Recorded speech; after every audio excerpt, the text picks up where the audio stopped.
Hi, welcome to another episode of Sabacc Chat. Let's get right into it. Ken, you mind letting me cut that deck? Yeah, sure. Here you go. Thank you. Let's get into our discussion. I want to know what's coming down the pipeline in terms of Star Wars movies. Your deal. Are you in some kind of rush? Nope. No rush. I was just hoping to get home and catch the season finale of So You Think You're a Sith Lord of the Dance tonight. I don't know. It's on tonight, starts at 8. You're down to 2 teams. So you think you're a Sith Lord of the Dance? I've never seen that show. Really? It starts in 1 hour? Oh, you forgot you're blind. Oh, thanks. Yeah. Eddie Redmayne and Gary Oldman are left. You haven't seen it? They're all actors who auditioned for Sith roles. They dance with their arms at their sides. You know, because Sith are inherently selfish. Gary Except for when Gary Oldman can dance? And he auditioned for a Sith role? Gary Oldman? he auditioned for General Grievous voice. What? But anyways, they dance with their arms at their sides. Except for when one arm comes out and extends Force Lightning into the crowd. But General Grievous isn't a Sith. Dude, they're dancing around. Nobody's thinking about that. It's a great show. Gary Oldman has a catchphrase. He goes, "Mwahaha, make them suffer." And then he coughs. Oldman coughs on stage? Like while he's dancing? Well, it's all staged. I mean, they're lip syncing for sure. He's not actually coughing. The fun part is just watching the Force Lightning go into the crowd.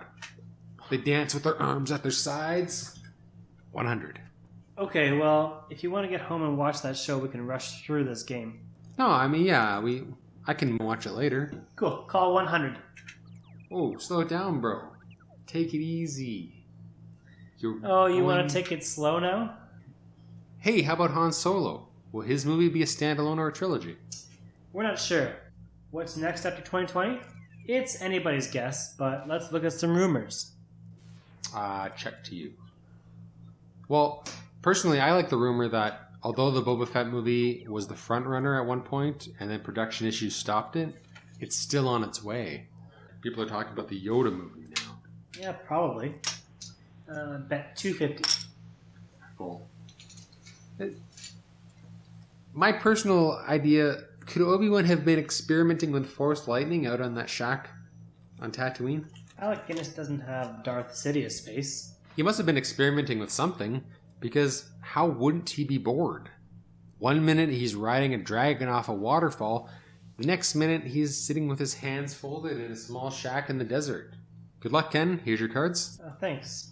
He could fight a Krayt dragon. I mean, otherwise, what is he doing? He's fetching water in a pail. Make it 50. He's getting something to eat. He's sweeping sand off the front step, even though there's not much sand there. Coming back to check on the front step. I call 50.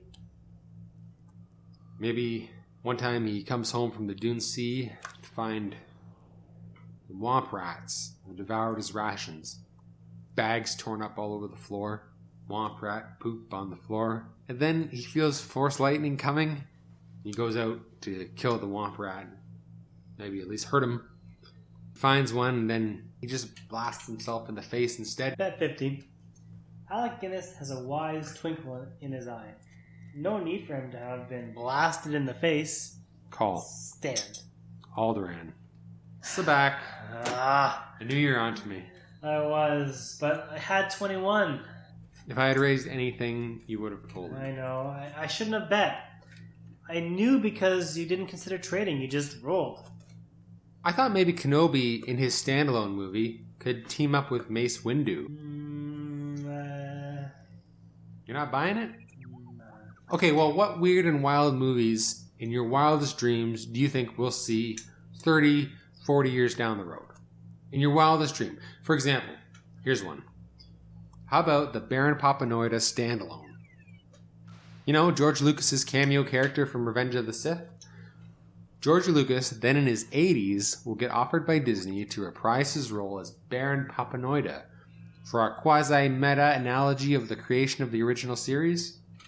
A farewell tribute to the dawning era of a franchise that will probably go on forever. 125. Oh, sorry. Gotta keep these chips polished up. I call. Yeah, I could see that. Or not. Baron Papanoida was a famous poet on his home planet, so your idea could make sense. Maybe he writes a disappointing prequel poem that is met with harsh reviews. Unfortunately, I can't see Lucas reprising his role as Baron Papanoida anytime soon. The interest just isn't exactly there. There's no buzz with rumors about Baron Papanoida standalone. No, we had an episode of Clone Wars with Baron Papanoida. Sphere of Influence? Check to you.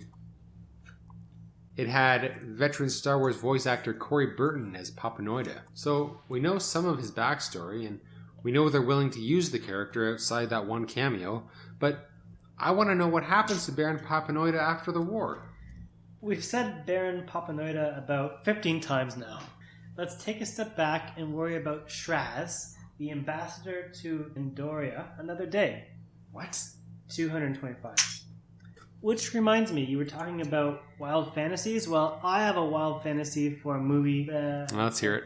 many, many years down the road, and I'm sure you're going to hate it. It's a legitimate Star Wars, Star Trek crossover where the Enterprise gets flung back in time to a distant past, maybe on an accident, and they end up in the Star Wars galaxy. I call 225, by the way. Imagine Chris Pine, then in his 50s, meeting C-3PO. I don't believe we have been introduced. Well, then what happens? Then Kirk tries to get the Enterprise back to the 24th century. Shift? Oh, my God. But then they're attacked by the Second Order, and the Enterprise is destroyed. Hey, don't take that. Don't take that. That's my protected card. Kirk's only choice is he finds the Force priestesses and pleads his case to have them transported back to their own time. And it works. The priestesses bend time and space to allow Kirk and his crew to return home to their time in the 24th century. Let's stick with Kenobi dabbling in Force lightning, please, on Tatooine. It's not that great. You have him experimenting with the dark side of the Force. Nice. I'm not sure Obi-Wan will Corners of do that. Womp Rat. Luke used to bullseye Womp Rats from his T-16. Maybe they can make a young Luke movie showing that. Check. Let's hope they don't. Disney has said they have movies penned to the year 2030. Really? Let's hope that there's a trend to move away from touching directly on lines and things we already know. The Star Wars universe is so vast that, you know what? I'm going to go all in. It's so vast that movies could be made that have little or no connection to what we already know. It would be refreshing. But seeing characters we already know, or think we know, in new situations is fun and interesting. Like, I don't know, I want to know who wrangled the Tauntauns. There's so much that could be explored with just a little bit of information. Well, it's easy and convenient, and unfortunately, it seems to be what people want, but you want to know who strangled the Tauntauns? No. Who wrangled? Who wrangled the Tauntauns? Oh. When the rebels first set up Echo Base, someone wrangled them. And I full. Well done. Oh, wow. This is a massive plot. Yeah, let me guess. It was Boba Fett or Jabba the Hutt's son who wrangled them, or some other implausible connection. A lot of these post-facto connections give weight to nothing the filmmakers or actors intended at the time. Right. Like the perfect example, Darth Maul surviving. Lightsaber through the body equals death. Lightsaber clean in 2 equals survival. The guy is in 2. Would the filmmakers have done it that way if they had intended to bring him back? Like, watch it again after knowing he's apparently only injured. Instead of thinking, oh, that's the end of him, good riddance, we're stuck there thinking, oh, hope the poor bastard gets some morphine quickly. He's got a long road to recovery. The lightsaber cauterizes the wound instantly, which is why there was no blood. He might not be in as much pain as you think he is, Ken. Couldn't have been comfortable, right? No. But also worth noting is Qui-Gon technically survived death, while Maul ultimately did not. What? Not in the way you mean, though, but I see what you're saying.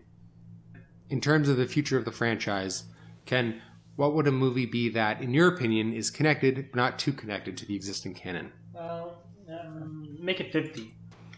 I'm definitely looking forward to Rogue 2, how the second Death Star plans were stolen by the Bothans. Stories that were intended to be told without any cameos, like Dr. Evanson and Ponda Baba just popping up on Jeddah. That was strange. It's not a small town, it's such a large galaxy. No shifts. I don't know, I like those cameos. What, you do? But doesn't it shrink the universe instead of expanding it? Yeah, it expands it in a different way. 350. You know, I mean, it adds to their story. Anyway, I do see what you mean. It would be cool to eventually explore other genres of film in Star Wars. So far, they have all been action-adventure movies. Supposedly, there's a love story on its way, but what about a film noir, a mystery? A whodunit? A whodunit? Yeah, I could see that. R2-D2 probably. If the culprit is the one you least expect, then I'd say R2. He's the only purely good character. No, it would be Baron Papanoida. He's a really good guy and a very heroic man. So, he's the one to suspect the least. In fact, he has a fake antenna. See? See? Not an Andorian. Baron Papanoida is a Pantorian.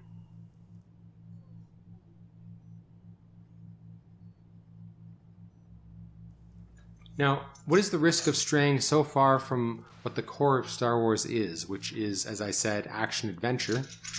When will it be too much? In 2030, should they stop making movies for 5 to 10 years, then come back with episode 10, 11, 12?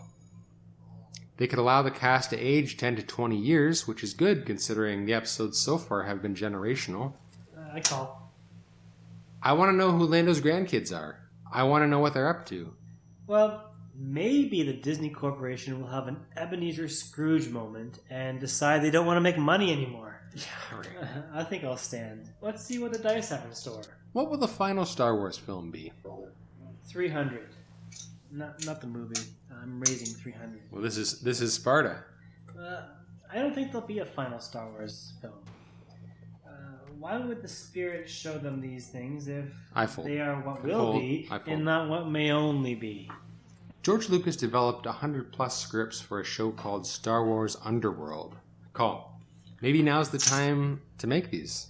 They're the last thing Lucas ever wrote for Star Wars, and they're about the seedy underworld of Coruscant. They focus more on bounty hunters, crime lords, gamblers. They dance with their arms at their sides. We ever get to see it? And that's about all, except for books, comics, short stories, toys. So much Star Wars in the future. Let's just appreciate what we have now. And at this moment, let's see what the dice have in store for us. No shift. Classic 300. Sparta. I would like to have at least one movie episode end with a real world narration to bring it to a conclusion. Like, and so the galaxy lived. lived. Truly terrible idea, Ken. I call you 300. And so the galaxy lived in peace and harmony from that day on. I'm Lawrence Kasdan. Everybody, good night. Good night?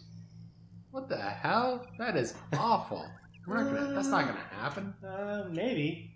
Anyway, Alderaan. Yeah, I knew it. Whatever. Well, hey folks, what does the future hold for the Star Wars franchise?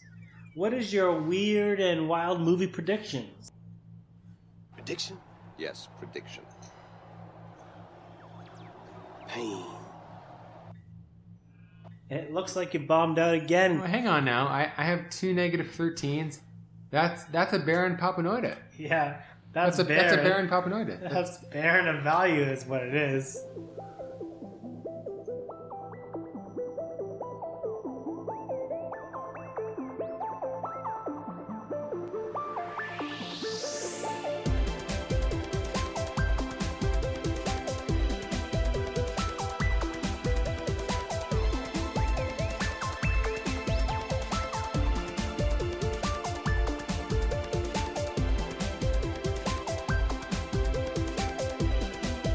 I lost everything. Whenever you gamble, my friend, eventually